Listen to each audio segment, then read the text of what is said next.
Ми организмдегі ең маңызды органдардың бірі.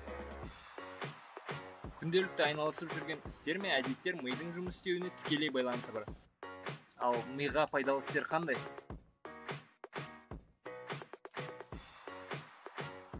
Дененің жетекші емес бөлігін дамыту. Яғни оңқай болсаң сол жақтың, солақай болсаң оң жақтың екенін келтіру. Күнделікті істен бастаған жөн. Тіс тазалағанда, қасық ұстағанда, шаш тарағанда сол қолды пайдаланып көр. Жетекші емес қолмен жазып үйренген де пайдалы. Күніне 10-20 минут кішкентай мәтін жазуға бөлсең, 2 айда сол қолыңның екенін жақсы дәрежеге көтере аласың.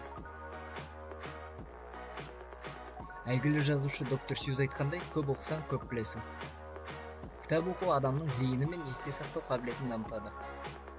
Уақыт өте келе ми қартаяды, ал кітап оқу бұл құбылыстың мерзімін біраз жылдарға ұзартады. Ғалымдардың айтуы бойынша, оқитын адамдар арасында қартайып алжитындар мен психикалық аурулар аз кездеседі. Тіл үйрену Альцгеймер ауруынан қорғайды.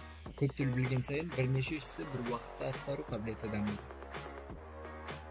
Жаңа тілдер миға ғана емес, адамның жеке өміріне де көп көмегі бар. Ой өрістің ұлғаюы, жаңа достардың пайда болуы, саяхаттау мүмкіндігі. Бұл тіл үйренудің тағы бір плюстері. Логикалық есептер мен ойындар есте сақтау қабілеті мен логикалық ойлауды дамытады. Физикалық жаттығулар денеге қалай көмектессе, логикалық есептер де миға солай әсер етеді.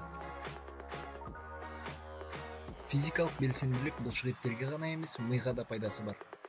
Жақсы қан айналым кезінде мида белсенді жұмыс істей бастайды. Ойлану, есте сақтау және үйрену қабілеті дамиды.